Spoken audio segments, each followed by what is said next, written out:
Now, when it comes to the massive amount of diversity all around the variety of magazines for shonen manga, it's been quite coherent that throughout the years, there has yet to be such a successful superhero manga since My Hero Academia and One Punch Man. And I find that interesting because my first initial thoughts when it comes to that topic is that maybe there just isn't as much interest in superheroes than there is compared to over here in the West. But I find that apparent and that just possibly that's not entirely the case. And more so specifically, why something like My Hero Academia is such a phenomenal and successful series. I think that when it comes to a discussion about superheroes, most of the time you refer to something over here in the West. And that's typically standard because it's a lot more normalized in the Western side of the world. But as time has passed, something like My Hero Academia is more of a special case. And the way I see it in the eyes of others, that unlike any normal superhero comic, My Hero Academia has a lot more freedom with its world and stories surrounding the characters. But for sure, I do think that the world of cinematic movies and comics have more of the experience and overwhelming dominance still over something like My Hero Academia. I just think that with the topics we're going to cover over in this video, and with how the knowledge about the future is looking for the series, I genuinely believe that something like a manga can be considered as one of the best superhero storylines of all time. So that's why in today's video, we're going to cover over some of the breaking topics revolving around My Hero and discuss about the future of My Hero Academia.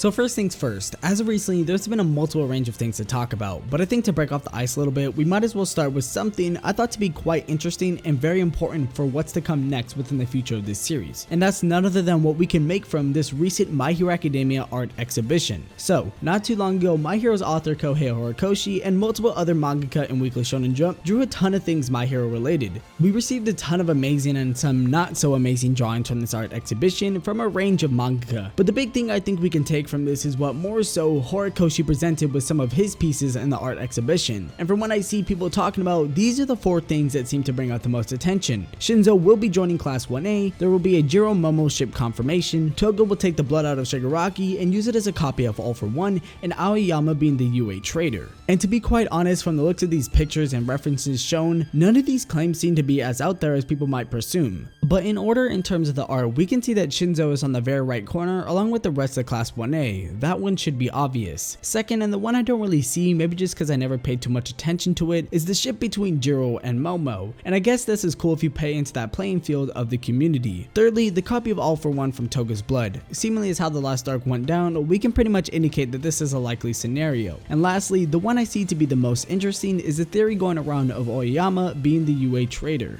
And personally, I never really liked Aoyama that much. I thought his quirk was quite interesting though, and I find it quite intriguing if this is true and how we'll all play out. And just depending on the scenario, I think it can change a lot of perception from the people on Aoyama's character in the future. But seeing how this was all from the art exhibition, I think we should dive a little bit more towards the manga now and talk about the transformation of Izuku's character and what's next for his role in the story.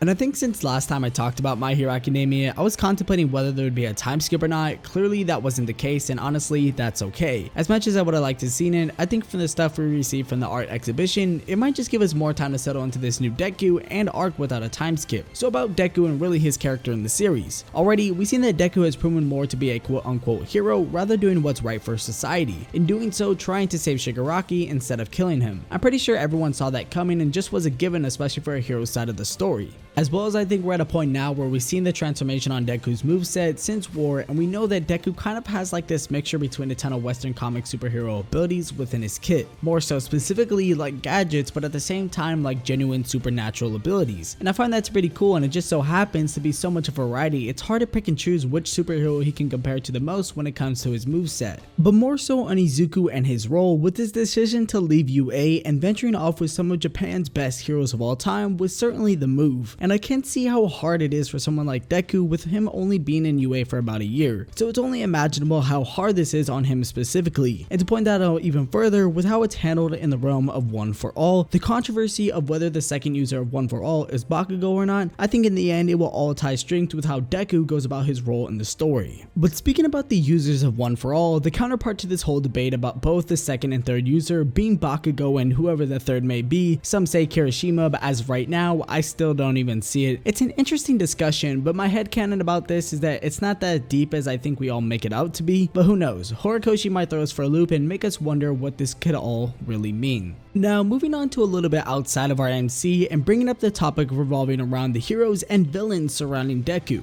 I think that for what we know surrounding the buildup upon Midoriya, it also takes out and brings in the light in the other heroes that resides in his presence. And with how things are looking, this team between not only Deku, but All Might and Endeavor, and Hawks and Best Genius too. It might just be raps for anyone who really tries to get in their way, but that's the thing. I know that with how Horikoshi does things and like how he likes to write things, this team might just look small compared to being in front of some huge no-name villains that he might put in front of us. Because as we know, mostly every villain in Japan's prison districts have escaped and can easily form an alliance to take down some of the best known heroes of all time in Japan. And it's not like the heroes on this team are in their prime. Clearly both All Might and Hawks are pretty much at a huge disadvantage and probably will only be used for intel. So that just leaves Deku, Endeavor, and Best Genius to do the fighting, which depending on how you look at it, with the majority of the villains on the rise, it could be a tricky one for our overly seemingly powerful pickup team. And really, I can only just imagine from what Horikoshi has planned for these next batch of villains that he's going to throw at us, and even more so with the few he teased at us when the whole batch of prisoners were being freed. Not to mention the return of previous villains in the series like Overhaul and Sane, or something to look out for, and just depending on the measure Horikoshi decides to take it in, it could just lead to a massacre even more than what has already been dealt on the Hero Society.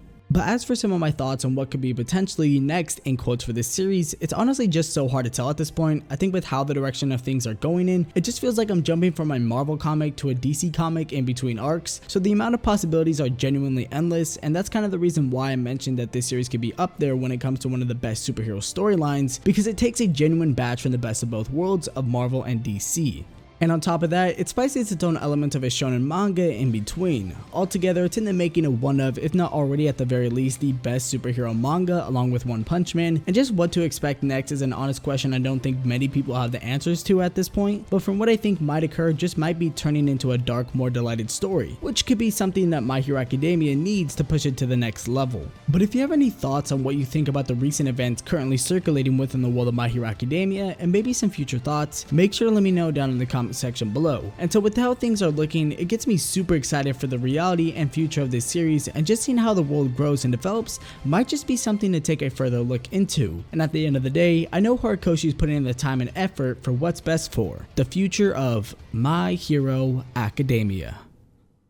So now with everything leading up to the future moments of My Hero Academia, it's looking quite bright for any amazing and mind-boggling moments within the series to come. But to everyone who made it to the end of the video, I hope you all did enjoy the video. With all things considered, I genuinely have faith in the future of this series and pretty much anything Horikoshi pushes our way, especially with the tone of the series as of right now. But anyways, make sure before you click on the video to drop a comment on your thoughts on the video and let me know your overall thoughts about the series of My Hero Academia. And if you want to stay updated, don't forget to subscribe to the channel and join the Discord if you have not already. We got the Discord up and running again, so join the Discord in the link in the description box down below. Also, shout out to the first legendary member rank on the channel, the Meaning of Nerd. And with that, everyone, my Twitter is @AnimeAugie, and I'll make sure to catch each and every single one of you guys in the next video. Peace.